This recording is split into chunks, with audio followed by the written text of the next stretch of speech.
Myself, Patel Dharmishta from Vallabhuddhi Polytechnic. Today I am going to present about the topic of chapter number 1, Total Quality Management in Construction, બાંધકામમાં સંપૂર્ણ ગુણવત્તાનું સંચાલન.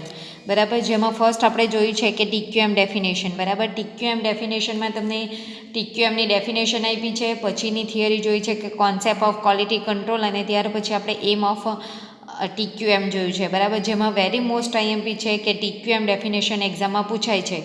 Second theory છે કે concept of TQM. TQMના concept કયા કયા છે, જે આપણે ફર્સ્ટ ગુજરાતીમાં જોઈશું અને ત્યાર પછી ઇંગ્લિશમાં જોઈશું. Concept of TQM. બરાબર, તે TQMના કોન્સેપ્ટ છે. TQM માટે મુખ્ય 6 ખ્યાલો એટલે કે 6 કોન્સેપ્ટ છે. બરાબર, જેમાં ફર્સ્ટ કોન્સેપ્ટ કયો છે તમારો કે લાંબા સમય સુધી ટેકો આપે તેવું કોમ્બિનેટેડ અને સહભાગી ઓર્ગેનાઇઝેશન.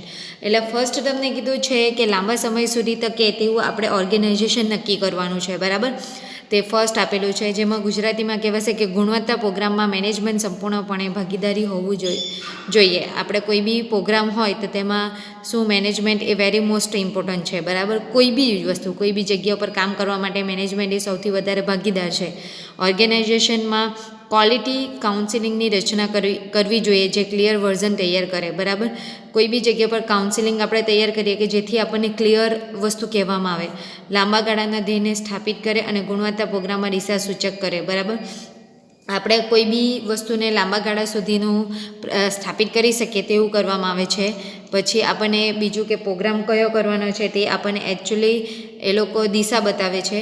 ક્વોલિટી ગોલ્ડનો બિઝનેસ પ્લાનમાં સમાવેશ કરવો જોઈએ. બરાબર, ગોલ ઓલવેઝ ગોલ, જે પ્રમાણે તમારો ગોલ હશે તે પ્રમાણે તમારો બિઝનેસ તે પ્રમાણેનું મેનેજમેન્ટ હોવું જોઈએ. TQM એ માત્ર એ ટૂંકો પ્રોગ્રામ નથી. ઓર્ગેનાઇઝેશનના મેનેજરોએ ઓર્ગેનાઇઝેશનના તમામ સભ્યોને તેમાં સામેલ કરીને કોચ તરીકેનું કામ કરવું જોઈએ. એકચ્યુઅલીમાં TQM એ શું છે તમારું કે એકદમ શોર્ટ ટર્મ માટેનો પ્રોગ્રામ નથી. TQM એ લાંબા ગાળા માટેનો પ્રોગ્રામ છે. બરાબર, ટોટલ ક્વોલિટી મેનેજમેન્ટ, ક્વોલિટીને કેવી રીતે આપણે મેનેજ કરવી એ લાંબા ગાળા માટેનો પ્રોગ્રામ છે. એટલે TQM એ લાંબા ગાળા માટેનો પ્રોગ્રામ છે, ટૂંકા ગાળા માટેનો પ્રોગ્રામ નથી. અને મેનેજરે કોઈ બી ઓર્ગેનાઇઝેશનમાં એક કોચ તરીકે કામ કરવું જોઈએ. એટલે જેવી રીતના ક્રિકેટમાં કેવી રીતના કે કોચ છે. બરાબર, જે બધાને કેવી રીતના તમારે બોલિંગ બેટિંગ કરવાની છે બધી વસ્તુ શીખવે, તેવી રીતના કોઈ બી કંપની હોય તો તેમાં મેનેજર હોય તો તે મેનેજરે ઓર્ગેનાઇઝેશન એટલે કે કંપની કોઈ બી. બરાબર, તો તેમાં મેનેજરે એક કોચ તરીકેનું કામ કરવું જોઈએ. ખબર પડી? એટલે ફર્સ્ટ TQMના ફર્સ્ટ કોન્સેપ્ટ તમને શું કહે કે ઓર્ગેનાઇઝેશન. બરાબર, ઓર્ગેનાઇઝેશન કેવું હોવું જોઈએ, લાંબા સમય સુધી ટકે તેવું તમારે ઓર્ગેનાઇઝેશન નક્કી કરવું જોઈએ. તે ઓર્ગેનાઇઝેશન કોના ઉપર ડિપેન્ડેડ છે? તે ઓર્ગેનાઇઝેશન મેનેજર ઉપર ડિપેન્ડેડ છે. બરાબર, જે પ્રમાણેનું મેનેજમેન્ટ હશે તેના ઉપર ડિપેન્ડેડ છે, પ્લસ કે મેનેજર ઉપર ડિપેન્ડેડ છે. સેકન્ડ તમને શું કીધું છે, ગ્રાહક ઉપર આંતરિક અને બાહ્ય રીતે ખચકાટ વગેરેની એકાગ્રતા, અનવેરિંગ ફોકસ. બરાબર, ગ્રાહક ઉપર ફોકસ કરવો.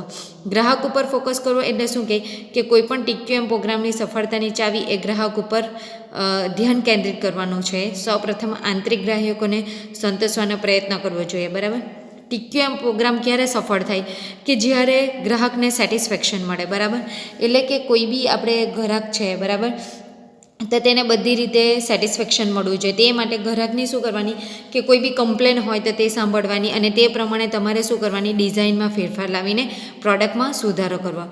Do eat write the first time and every time for the customer satisfaction. બરાબર, એવરી ટાઈમ આપણે કસ્ટમર સેટિસ્ફેક્શન માટે વિચારતા હોય કે કસ્ટમરને કઈ જગ્યા ઉપર સેટિસ્ફેક્શન મળે. સમજ પડી? એટલે ફર્સ્ટ અને સેકન્ડ. ફર્સ્ટ તમને કીધું છે કે આપણે એવું ઓર્ગેનાઇઝેશન નક્કી કરવું જોઈએ કે જે લાંબા સમય સુધી ટકે છે. સેકન્ડ તમને એવું કીધું છે કે અનવેરિંગ ફોકસ કોની ઉપર હોવો જોઈએ, ગ્રાહક ઉપર, એટલે કે જે કસ્ટમર ઉપર છે તેના ઉપર અનવેરિંગ ફોકસ હોવો જોઈએ. થર્ડ તમને શું કીધું છે કે સમગ્ર કાર્યબળ એટલે કે વર્કફોર્સ ઇન અસરકારક ભાગીદારી અને ઉપયોગો. બરાબર, TQM ઓર્ગેનાઇઝેશન એ દરેક સભ્યની જવાબદારી છે. બરાબર, ઓર્ગેનાઇઝેશન ક્યારે સેટિસ્ફાઈ થાય એટલે ક્યારે પરિપૂર્ણ થાય કે જ્યારે ઓર્ગેનાઇઝેશનમાં દરેક માણસ પોતાની જવાબદારીને સમજે. બરાબર, બધા જ કર્મચારીઓ TQM માટે ટ્રેનિંગ આપવી જોઈએ. તેમજ બધા જ કર્મચારીને TQM માટેની ટ્રેનિંગ આપવી જોઈએ. તેમજ સ્ટેટિકલ પ્રોગ્રેસ કંટ્રોલને લગતી ટ્રેનિંગ પણ આપવી જોઈએ. કર્મચારીને વર્તણૂક પરિવર્તન એ મુખ્ય ધ્યેય છે. બરાબર, લોકો માત્ર કામ કરવા માટે જ ન આવે, પરંતુ પોતાની નોકરીમાં સુધારો થાય તેવું પણ તે વિચાર કરતા હોય, બરાબર. એટલે TQM ઓર્ગેનાઇઝેશનના દરેક સભ્યની જવાબદારી છે, બરાબર. જેમાં શું કીધું કે આપણે દરેક ગ્રાહકોને TQMની ટ્રેનિંગ આપવી જોઈએ, પ્લસ કે ગ્રાહકોને કર્મચારીને એવું એટલે પગાર વર્તણૂક એટલે કે સેલેરી, બરાબર, પરિવર્તનનો મુખ્ય ધ્યેય છે.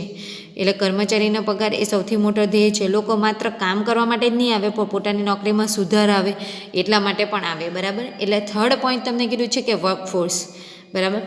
ફર્સ્ટ તમને કીધું છે કે લાંબા સમય સુધી તમારું ઓર્ગેનાઇઝેશન તકે તે. સેકન્ડ તમને કીધું છે કે અનવેરિંગ ફોકસ ઓફ કસ્ટમર, બરાબર, કસ્ટમર ઉપર કેવો ફોકસ રાખવાનું. થર્ડ તમને કીધું છે કે વર્કફોર્સ કેવો હોવો જોઈએ અને તેનો ઉપયોગ, એટલે કે વર્કફોર્સ જેવો હોય તે પ્રમાણે તેનું વર્તણૂક હોવું જોઈએ, તે પ્રમાણે નોકરીમાં સુધાર આવે તેવું હોવું જોઈએ. ફોર્થ તમને કીધું છે બિઝનેસ અને ઉત્પાદનની પ્રક્રિયામાં સતત સુધારો, બરાબર. બિઝનેસની પ્રક્રિયામાં આપણે સતત સુધારો ક્યારે કરી શકીએ? બિઝનેસ અને ઉત્પાદનની પ્રક્રિયામાં સતત સુધારો ક્વોલિટી ઇમ્પ્રુવમેન્ટ પ્રોજેક્ટ, જેવા કે ઓન ટાઈમ ડિલિવરી. કોઈ બી તમે પ્રોજેક્ટ લીધો હોય તો તેની ઓન ટાઈમ ડિલિવરી થઈ જવું જોઈએ, એટલે કે તમારી પાસે જે પ્રોડક્ટ માંગ્યું હોય તે પ્રોડક્ટ એ ટાઈમ પર તેને મળી જવું જોઈએ. પછી કસ્ટમર સેટિસ્ફેક્શન, બરાબર, કસ્ટમરને તમે વેચો તો તેને સેટિસ્ફેક્શન મળવું જોઈએ, એટલે કે તેને ગમે તે વસ્તુ. પછી સ્ક્રેપ રિડક્શન એટલે કે તમારું જે બી ભંગાર હોય તે ઓછું પ્રોડક્ટ નીકળે, બરાબર. બિલિંગ એરર રેટ, એટલે બિલિંગ જે બી હોય તેમાં એરર નહીં આવે. સાયકલ ટાઈમ, જે સાયકલમાં તમે ડિસાઇડ કરેલું હોય તે સાયકલમાં થવું જોઈએ. ને સપ્લાયર મેનેજમેન્ટ, બરાબર, એટલે જે સપ્લાયર છે તે તમારે એકદમ પરફેક્ટ હોવો જોઈએ. એટલે બિઝનેસ અને ઉત્પાદનની પ્રક્રિયામાં સતત શું હોવો જોઈએ? સુધારો હોવો જોઈએ. આ વેરી મોસ્ટ આઈએમપી છે કે TQMના 4 કોન્સેપ્ટ આપણે જોયા છે. આગળ 6 કોન્સેપ્ટ છે, એટલે એમાં 2 કોન્સેપ્ટ બાકી છે. જો પાંચમો કોન્સેપ્ટ તમારો કયો છે કે સપ્લાયર પાર્ટનર્સ તરીકે, બરાબર. સપ્લાયરને કેવી રીતના રાખવાનું? પાર્ટનર તરીકે રાખવાનું. જેમાં તમને શું કીધું છે કે TQMમાં સપ્લાયરની ગુણવત્તા ખૂબ જ અગત્યની છે, બરાબર. TQMમાં સપ્લાયરની ગુણવત્તા ખૂબ જ અગત્યની છે, બરાબર. ઓર્ગેનાઇઝેશન અને સપ્લાયર બે વચ્ચે પાર્ટનર જેવો સંબંધ હોવો જોઈએ, બરાબર. જે ઓર્ગેનાઇઝેશન છે તે ને સપ્લાયર બે વચ્ચે સારો સંબંધ હોવો જોઈએ, બરાબર. સપ્લાયર જે પ્રમાણે સપ્લાય કરશે તે પ્રમાણે તમારું જે બી પ્રોડક્ટ હશે તે વેચાશે. પ્રોડક્ટની સફળતા કે ફેલિયર સાથે બંને પાર્ટીને નફો અને નુકસાન જાય છે. પ્રોડક્ટની કિંમત કરતાં ગુણવત્તાને લક્ષ્ય આપવું જોઈએ, બરાબર. પ્રોડક્ટની જે કિંમત હોય તેના કરતાં એની ક્વોલિટી વધારે સારી હોવી જોઈએ. એટલે સપ્લાયરને પાર્ટનર તરીકે ગણવો જોઈએ, બરાબર. એટલે ફર્સ્ટ TQMમાં તમને શું કીધું કે ઓર્ગેનાઇઝેશન એવું હોવું જોઈએ કે તે લાંબા સમય સુધી ટકી રહે. બીજું તમને શું કીધું કે ગ્રાહક ઉપર ફોકસ કરવો જોઈએ. થર્ડ તમને કીધું કે વર્કફોર્સ હોવો જોઈએ. ચોથું કીધું કે બિઝનેસમાં તમારું કેવી રીતના તમે આગળ વધી શકે, બરાબર. ને ફિફ્થ તમને કીધું છે કે સપ્લાયર પાર્ટનર તરીકે ગણવો જોઈએ. પછી 6માં તમને કીધું છે કે વિવિધ પ્રક્રિયાઓ માટે કાર્યસિદ્ધિની માપદંડ, એટલે પરફોર્મન્સ મેઝર. પરફોર્મન્સ મેઝર એટલે કે કેવી રીતના પરફોર્મન્સ, કે અપ ટાઈમ, બરાબર, એબ્સન્ટિન્સ, પછી પ્રેઝન્સ, નોન કન્ફર્ટિંગ, કસ્ટમર સેટિસ્ફેક્શન વગેરે દરેક ક્ષેત્રમાં નક્કી કરવા જોઈએ. આ માપદંડો સૌને માહિતીગાર કરવા જોઈએ. TQM એ કલ્ચર પરિવર્તન માટે જરૂરી છે. આ પરિવર્તન વિશાળ હોય છે જે ટૂંકા ગાળા માટે મેળવી શકાય નહીં. નાના ઓર્ગેનાઇઝેશન કે મોટા ઓર્ગેનાઇઝેશનની સરખામણીએ આવું પરિવર્તન ઝડપથી મેળવી શકાય છે. એટલે પરફોર્મન્સ મેઝરમાં તમને શું કીધું કે જે પ્રમાણે બધાના માપદંડ નક્કી કરેલા હોય, બરાબર, જે પ્રમાણે ટાઈમિંગ નક્કી કરેલો હોય, કસ્ટમર સેટિસ્ફેક્શન નક્કી કરેલા હોય, પર્સન નોન કન્ફર્મિંગ નક્કી કરેલું હોય, બરાબર, તો તે પ્રમાણે હોવું જોઈએ. બીજું કે TQMનું પરિવર્તન, સાંસ્કૃતિક પરિવર્તન જરૂરી છે, બરાબર. કોઈ ઓર્ગેનાઇઝેશનમાં શું થાય કે નાના ઓર્ગેનાઇઝેશન કરતાં મોટા ઓર્ગેનાઇઝેશનની સરખામણીએ પરિવર્તન ઝડપથી થતું હોય, બરાબર. નાના ઓર્ગેનાઇઝેશનમાં ગમે તે રૂલ્સ ગમે ત્યાં અપ્લાય થાય, જ્યારે મોટા ઓર્ગેનાઇઝેશનમાં એવું હોતું નથી, બરાબર. એટલે આ 6 કોન્સેપ્ટ છે. પ્લસ તમારું નીચે આપેલું છે કે જૂનું અને નવું કલ્ચર, બરાબર. જૂનું અને નવું કલ્ચરમાં તમને એવું આપ્યું છે કે ક્વોલિટી એલિમેન્ટ્સ, કયા કયા ક્વોલિટી એલિમેન્ટ્સ છે અને તેના પ્રીવિયસ સ્ટેટસ, એટલે કે પહેલાંનું સ્ટેટસ શું હતું ને અત્યારે TQM પ્રમાણે શું વિચારે છે, ટોટલ ક્વોલિટી મેનેજમેન્ટ પ્રમાણે શું વિચારે છે. તો ક્વોલિટી એલિમેન્ટ્સમાં ડેફિનેશન આપેલી છે, પ્રાયોરિટી આપેલી છે, ડિસિઝન આપેલા છે, એમ્ફેસિસ આપેલી છે, એરર આપેલી, રિસ્પોન્સિબિલિટી, પ્રોબ્લેમ સોલ્વિંગ ને મેનેજર રોલ, બરાબર. આવી રીતના આ 4 માર્કમાં પૂછાઈ શકે કે નવું અને જૂનું કલ્ચર વચ્ચે શું ડિફરન્સ છે TQMમાં, બરાબર. તો ડેફિનેશનમાં કીધું તો ડેફિનેશનમાં પહેલાં શું વિચારતા હતા કે પ્રોડક્ટ અને ઓરિએન્ટેડ વિશે વિચારતા હતા. બરાબર. અત્યારે શું વિચારે છે TQM કસ્ટમર અને ઓરિએન્ટેડ વિશે વિચારે છે. પ્રાયોરિટી, તો પ્રાયોરિટી કોને સેકન્ડ પ્રાયોરિટી આપતી, સર્વિસ અને કોસ્ટને સેકન્ડ પ્રાયોરિટી અપાતી, જ્યારે TQMમાં ફર્સ્ટ પ્રાયોરિટી સર્વિસ અને કોસ્ટને આપવામાં આવે છે. ડિસિઝન પહેલાં કેવું હતું, શોર્ટ ટર્મ માટે હતું, અત્યારે TQMમાં કેવું છે, લોંગ ટર્મ માટે છે. એમ્ફેસિસ ડિટેક્શન માટે હોય અને આમાં પ્રિવેન્શન માટે હોય. એરર ઓપરેશન અને સિસ્ટમ માટે હોય. બરાબર. રિસ્પોન્સિબિલિટી પહેલાં ક્વોલિટી કંટ્રોલની હતી, હવે TQMમાં રિસ્પોન્સિબિલિટી કોની છે, એવરીવનની છે. બરાબર. એટલે બધાની જ રિસ્પોન્સિબિલિટી છે. પ્રોબ્લેમ સોલ્વિંગમાં પહેલાં કોનો હતો પ્રોબ્લેમ, મેનેજર લોકો પ્રોબ્લેમ સોલ્વ કરતા, જ્યારે આમાં કોને ટીમ્સ સોલ્યુશન કરે. બરાબર. પછી આવ્યું મેનેજર રોલમાં આવ્યું plan, assign, control and enforce. બરાબર. જ્યારે આમાં શું આવે, ડેલિગેટેડ, કોચ, ફેસિલિટી, મેન્ટર. બરાબર. ફેસિલિટીને બધી વસ્તુ કોણ જોઈ, મેનેજર જોઈ. હવે આપણે ઇંગ્લિશમાં જોઈશું. ઇંગ્લિશમાં TQM, કોન્સેપ્ટ ઓફ TQM તમને કીધું એવી રીતના TQMની કોન્સેપ્ટ કેટલા છે, 6 બેઝિક કોન્સેપ્ટ. બરાબર. TQMના તો ફર્સ્ટ કોન્સેપ્ટ તમને શું કીધું, એ કોમ્યુનિકેટ અને involve management to provided long term, top and bottom support. બરાબર. એટલે કે કોઈ બી ઓર્ગેનાઇઝેશન શાના માટે નક્કી કરવામાં આવે, લોંગ ટર્મ માટે. બરાબર. તો તે ફર્સ્ટ આપે. એમાં આપણે સ્ટાર્ટ કરીએ. Manager must participate in a quality program. બરાબર. Management must participate in quality program. Quality પ્રોગ્રામમાં મેનેજમેન્ટ એ સૌથી વધારે ઇમ્પોર્ટન્ટ છે. A quality counselling must be establish to develop a clear version. તમને કીધું તેવી રીતના કે ક્વોલિટી કાઉન્સિલિંગ જે હોય તે એસ્ટેબ્લાઇઝ આપણે કરવું જોઈએ. શાના માટે, કે આપણે ક્લિયર વર્ઝનને ડેવલપ કરી શકીએ. શાના માટે ક્લિયર વર્ઝન ડેવલપ કરી શકીએ, for a long term and direct the program. Quality goals are included in the business plan. બરાબર. ક્વોલિટી ગોલને ઇન્ક્લુડ કરવા જોઈએ. શામાં ઇન્ક્લુડ કરવા જોઈએ, બિઝનેસ પ્લાનમાં. An annual quality improvement program is establish and improve input the for the entire workforce. બરાબર. TQM ઇઝ continual activity that must be entrenched in the culture. It is not just a one short program. TQM must be communicated to all people. બરાબર. TQM એ all people સાથે connected છે, plus કે એ short term માટે નથી, long term માટે છે. બરાબર. એટલે ફર્સ્ટ તમને કીધું કે આપણે એવું ઓર્ગેનાઇઝેશન હોવું જોઈએ કે તે લોંગ ટર્મ માટે ટકી રહે. સેકન્ડ તમને કીધું છે unwearing focus on the customer both internally and externally. બરાબર. તો એમાં શું કહેવામાં આવે છે તમને, કે ફોકસ હોવો જોઈએ કસ્ટમર ઉપર. બરાબર. બોથ આપણે ઇન્ટરનલી અંદરના અને બહારના બધા કસ્ટમર ઉપર આપણો ફોકસ હોવો જોઈએ. બરાબર. The key to an effective TQM program is its focus on the customer. An excellent place to start is by the satisfy internal customer. બરાબર. એટલે શું કીધું કે TQM પ્રોગ્રામમાં વેરી મોસ્ટ ઇમ્પોર્ટન્ટ છે કે ફોકસ ઓન ધ કસ્ટમર. બરાબર. એટલે કસ્ટમર ઉપર ફોકસ હોવો જોઈએ. પછી તમને શું કીધું કે we must listen it to the voice of A customer and emphasis design quality and defect prevention. Do eat write the first time and every time for the customer satisfaction. બરાબર. એટલે શું કીધું કે તમારે જે કસ્ટમરના જે બી પ્રોબ્લેમ હોય, query હોય, તે સાંભળવી જોઈએ અને તે પ્રમાણે તમારે ડિઝાઇન કરવી જોઈએ. બરાબર. એટલે સેકન્ડ તમને એ પોઈન્ટ કીધો છે. થર્ડ પોઈન્ટ તમને કીધો છે કે effective improvement and utilization of the entire workforce. બરાબર. તો એમાં તમને શું કીધું છે કે આપણે વર્કફોર્સ હોવો જોઈએ. TQM is organization wide challenger that everyone responsibility. TQMમાં આપણે ચલાવવા માટે ઓર્ગેનાઇઝેશનમાં બધાની જ રિસ્પોન્સિબિલિટી છે.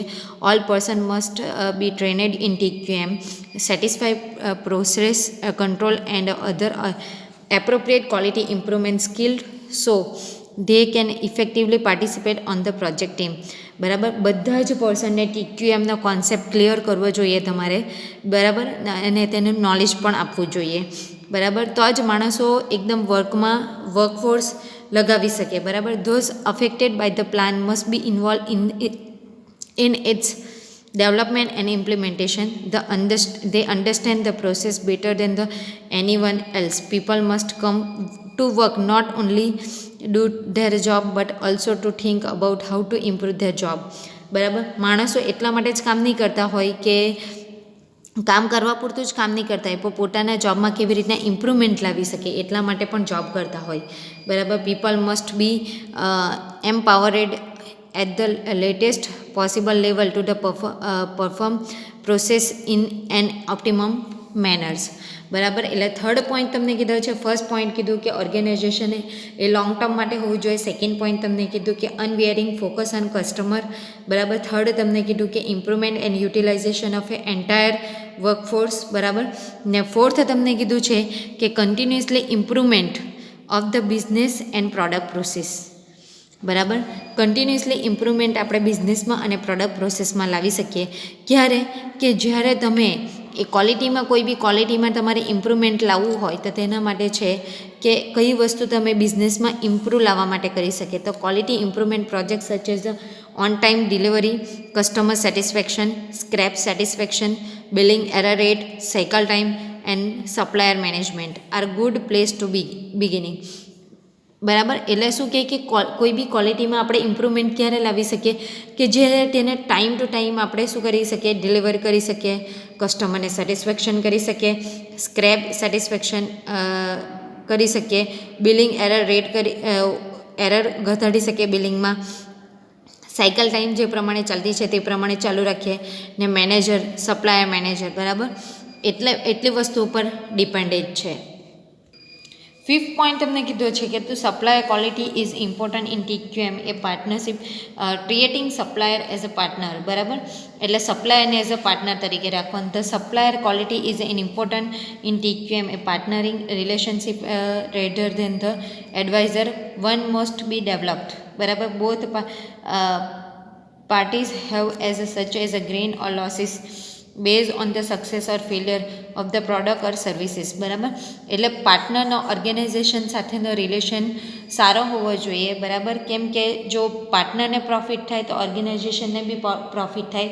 જો પાર્ટનરને એટલે પાર્ટનર એટલે સપ્લાયર, બરાબર. સપ્લાયરને જો જે પ્રમાણે પ્રોફિટ થશે તે પ્રમાણે ઓર્ગેનાઇઝેશનને પણ પ્રોફિટ થશે. જો તમારો સપ્લાયર છે તે તમારો ફેલ જશે તો તમારો ઓર્ગેનાઇઝેશન પણ ફેલ જશે. એટલે બે જણનું રિલેશન સારું હોવું જોઈએ. પછી તમને 6 કીધું છે કે establish performance measure for the process, બરાબર. Performance measure such as up time, પછી પર્સન નોન કન્ફર્મિંગ, બરાબર. absenteeism and customer satisfaction should be determined for the such function area. This measure should be posted for everyone to see, બરાબર. એટલે બધા જ એ વસ્તુને ઓર્ગેનાઇઝેશનમાં એ culture માટે વધારે important છે. બીજું કે નાના ઓર્ગેનાઇઝેશન અને મોટા નાના ઓર્ગેનાઇઝેશનમાં ઘણા બધા ચેન્જીસ આવી શકે, જ્યારે મોટા ઓર્ગેનાઇઝેશનમાં એમને એમ ચેન્જીસ આવી શકતા નથી, બરાબર. એમાં જ તમને બતાવ્યું છે કે ન્યૂ એન્ડ ઓલ્ડ કલ્ચર જે વેરી મોસ્ટ એમપી છે અને 4 માર્ક્સમાં આ વસ્તુ પૂછાઈ શકે. 4 માર્ક્સ, બરાબર. એમાં પૂછાઈ શકે કે ન્યૂ એન્ડ ઓલ્ડ કલ્ચર. તો ન્યૂ એન્ડ ઓલ્ડ કલ્ચરમાં તમને કીધું છે કે ક્વોલિટી એલિમેન્ટ્સ, કયા ક્વોલિટી એલિમેન્ટ્સ છે, એનું પ્રીવિયસ સ્ટેટસ કયું છે અને TQM પ્રમાણે તેનું સ્ટેટસ શું છે. તો ફર્સ્ટ એમાં આપ્યું છે કે definition, priority, decision, emphasis, error, responsibility, problem solving અને મેનેજર રોલ. ડેફિનેશન કે તો પ્રીવિયસ એટલે પહેલાં કેવું હતું કે પ્રોડક્ટ અને ઓરિએન્ટેડ વિશે વિચારતા હતા, જ્યારે TQMમાં કેવું વિચારે છે કે કસ્ટમર ઓરિએન્ટેડ, બરાબર. પ્રાયોરિટી, તો પ્રાયોરિટી કોને અપાતી, second to service and cost, જ્યારે ફર્સ્ટ આમાં service and cost. Decision, previous સ્ટેટસમાં શોર્ટ ટર્મ માટે ડિસિઝન લેવાતું હતું, હવે લોંગ ટર્મ માટે ડિસિઝન લેવાય છે. એમ્ફેસિસ, તો ડિટેન્શન એન્ડ પ્રિવેન્શન. એરર, તો એરર માટે શું છે, ઓપરેશન, બરાબર. ઓપરેશનમાં એરર આવી શકતું, હવે સિસ્ટમમાં એરર આવે છે. રિસ્પોન્સિબિલિટી, તો ક્વોલિટી કંટ્રોલની રિસ્પોન્સિબિલિટી રહેતી, હવે એવરીવનની રિસ્પોન્સિબિલિટી રહે છે. પછી પ્રોબ્લેમ સોલ્વિંગ, તો મેનેજર પ્રોબ્લેમ સોલ્વ કરે, હવે શું કરે, ટીમ તમારો પ્રોબ્લેમ સોલ્વ કરે. મેનેજર્સ રોલ, તો મેનેજર્સ રોલમાં plan, assign, control and efforts, આમાં કોચ, ફેસિલિટી મેન્ટર, બરાબર, લીડ, ડેલિગેટ, આ TQMમાં આવે છે. આ 4 માર્કમાં તમારું પૂછાઈ શકે, એટલે વેરી મોસ્ટ એમપી છે for a new and old culture. Thank you.